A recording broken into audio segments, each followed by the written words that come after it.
ஷாருக் கான் திரைப்பட நடிகர். இவருக்கு அறிமுகம் ஊரெல்லாம் தேவையில்லை.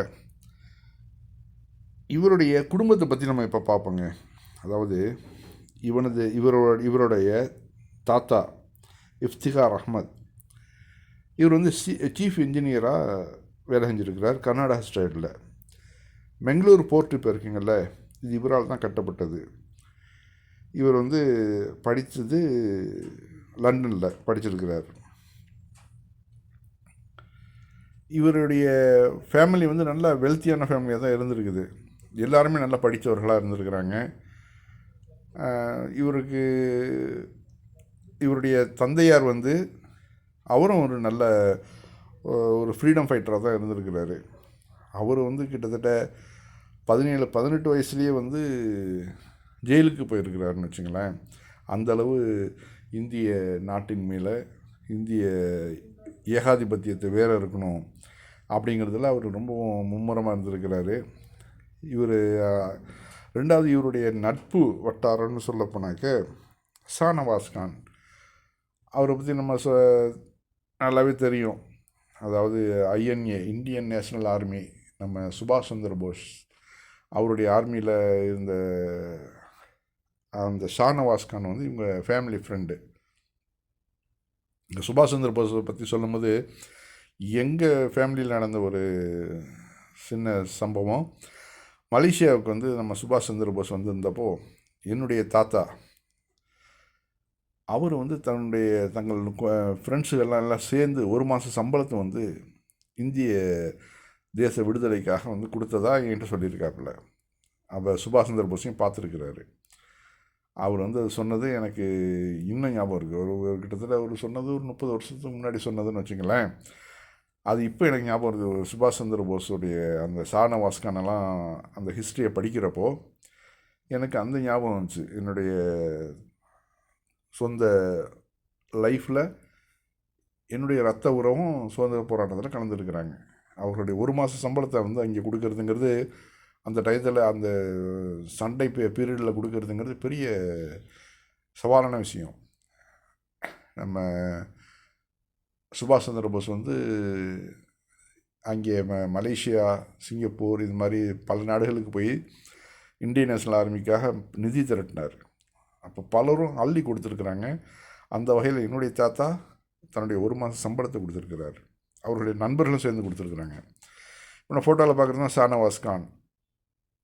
இவர் தான் சொல்கிறாரு, இது தன்னுடைய தந்தைக்கு ரொம்ப நெருக்கமானவர், எங்கள் ஃபேமிலிக்கும் ரொம்ப நெருக்கமானவர் அப்படிங்கிறாப்புல ஷாருக் கான்.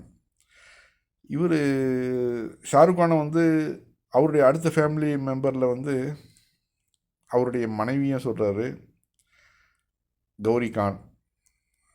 அவங்க வந்து இவர் வந்து கம்பல் பண்ணல, நீங்கள் வந்து இஸ்லாமிய சட்டங்களை ஃபாலோ பண்ணணுன்னு கம்பல் பண்ணல. அவருடைய பிள்ளைகளையும் இவர் வந்து கம்பல் பண்ணல. அது அவர்களுடைய சாய்ஸுக்கு விட்டுட்டார். அது வந்து சரியா தவறா அப்படிங்கிறது அவருக்கும் இறைவனுக்கும் உள்ள விஷயம். ஆனால் ஒரு இஸ்லாமிய பெண்ணை தான் திருமணம் முடிக்கணும் ஒரு இஸ்லாமியன். ஏன்னா பல பிரச்சனைகள் வரும். ஒரு சாதாரண குடும்பத்தில் இருக்கிறவங்க வந்து இவர் ஒரு பெரிய ஸ்டாருங்கிறதுனால அது அந்தளவு தெரியல வெளியில். ஒரு சாதாரண குடும்பத்தில் இருந்தாக்க அந்த குழந்தைகள் வந்து எந்த மதத்தில் போய் சேரும். ஏன்னா 2 பேருமே இவர் முஸ்லீமாக இருக்கிறார், அவங்க ஹிந்துவாக இருக்கிறாங்க. அப்படிங்கிறப்போ அதெல்லாம் பல பிரச்சனைகள்லாம் சந்திக்க வேண்டி வரும்.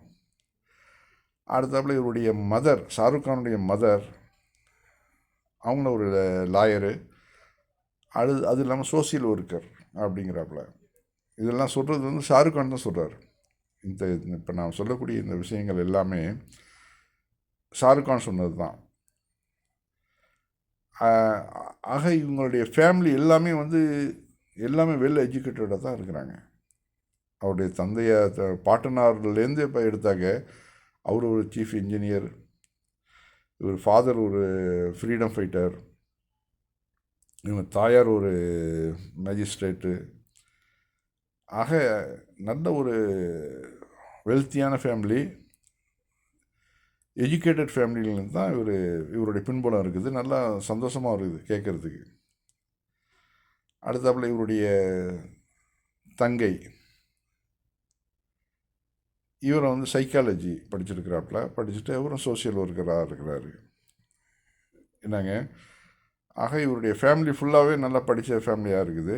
இவரும் ஷாருக்கான் என்ன சொல்கிறாருனாக்க, நான் என்னுடைய லைஃப்பை ஒரு இஸ்லாமியனை தான் வாழ்ந்துட்டுருக்கிறேன், குர்ஆனின் படி தான் நான் வாழ்ந்துக்கிட்டு இருக்கிறேன் அப்படிங்கிறாரு.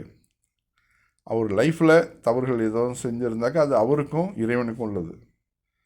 நாம் போய் அது உள்ளே போய் நம்ம நுழைஞ்சு பார்க்க முடியாது, கேள்விகளும் கேட்க முடியாது. இதுவரை அவரை பற்றி மட்டுமே தெரிஞ்சுக்கிட்டு இருந்தோம். இந்த பதிவில் அவருடைய ஃபேமிலியை பற்றி நம்ம தெரிஞ்சுக்கிட்டோம். அவ்வளோதான்.